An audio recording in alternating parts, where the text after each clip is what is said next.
Oh, it is Monday, the 7th of August, and I'm squeezing out of the recording closet. I just did some Zelda, and it was a lot of fun, getting ever nearer to 100 total episodes, which is crazy. Hold on, I gotta put my Pikachu blanket down. So after recording, some of the equipment still stays up here, some of the monitors and cords and whatnot, as you can see. And this little sweetheart, little Miss Luna, has taken a fancy to chewing on cords. So, and in order to mitigate the damage or outright prevent it, I throw a blanket over the cords. Yes, I could just unpack everything, or I guess pack everything, tear it all down, but that would be a very labor-intensive process. It's already relatively labor-intensive to record up here, having to carry some certain equipment, aka the PC up and the Switch and everything. But this works just fine. We've been doing it this way for like the last week or so, and yeah, just gotta be sure to cover the cords up with a blanket so that little Luna does not get into it. And Luna is on the mend, by the way. If you've watched the last few vlogs, you would know that little Luna had a kitty cold, and we took her to the vet to get her evaluated, and she is doing so much better after the application of the antibiotic. She's still a little wheezy, still a little sneezy, but no more eye discharge, no more mucus from the nose, and no more little kitty coughing. So she's on the mend, which is great. Obviously not 100% yet, but I don't think you can expect magic like that. She'll be fine here in time. She, in fact, is so fine that this morning at like 5 in the morning, she was practically doing backflips across the bed over Serena and I, almost reminiscent of Simba in The Lion King, telling Mufasa to get up and play with him. She very much wanted Serena and or myself to get up and play with her, didn't you? You little rambunctious little lioness, you. You gotta sharpen those claws, don't you? Yeah, just so they're sharp enough to puncture our feet in the middle of the night. It's fine.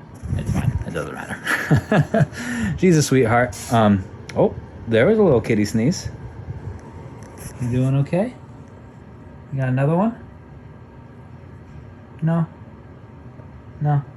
That's fine. Yeah, like I said, the sneezes, they happen. They're going to continue to happen.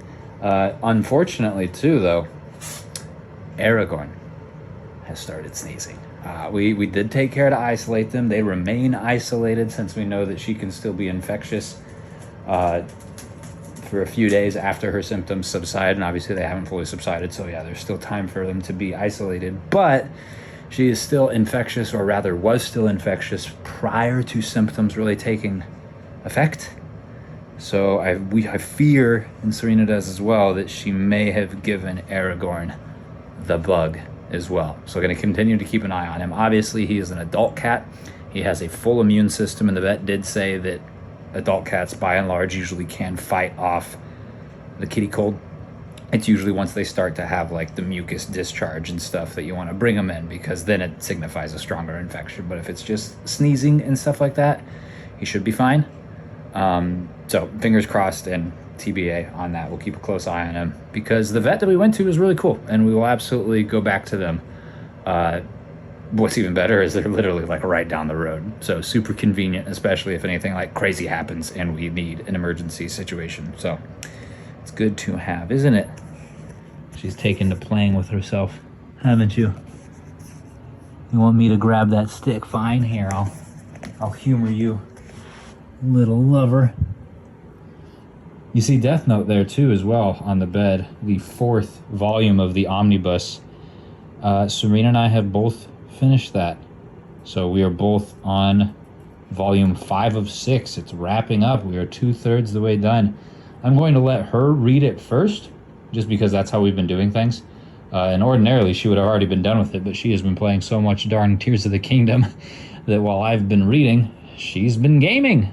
And there's nothing wrong with that, but I'll just have to wait for her to do some reading before I do some of my own and it's fine. If I have to take a break from reading, the only thing that means is that I'll be going to bed at a more normal time every night. Do you believe I went to bed last night at like 11? Which is pretty good, pretty solid. And I don't mean laying down in bed, because I have done that before, but like actually shutting my eyes and going to bed. Need more of that in my life. What I think I need to start doing is what I have done historically. And you probably would be surprised to hear this, but I have historically been an early to bed, early to rise type person. It's only in the last, like, I don't know, year or so that has kind of shifted, maybe even less than a year, really, just since we've moved to Florida, I think. Might be something in the water. I don't know. Might be the gators. Who can say? Might be the local proximity to Disney World. It's anyone's guess. But that being said, I need to get back to my old ways of getting into bed around 9, going to bed to sleep by around 10, and then getting up at like 6 or 7. Because I think I just feel better when I do that. So I feel pretty good now. And I was pretty close to that. All right, Luna, I'll play with you some more. Luna's demanding it. She's grabbing my leg. Anyways, that's going to be it. So thank you so very much for watching. I do appreciate it. And hopefully you enjoyed yourself and had a solid Monday as well. And with that said, we'll see you tomorrow.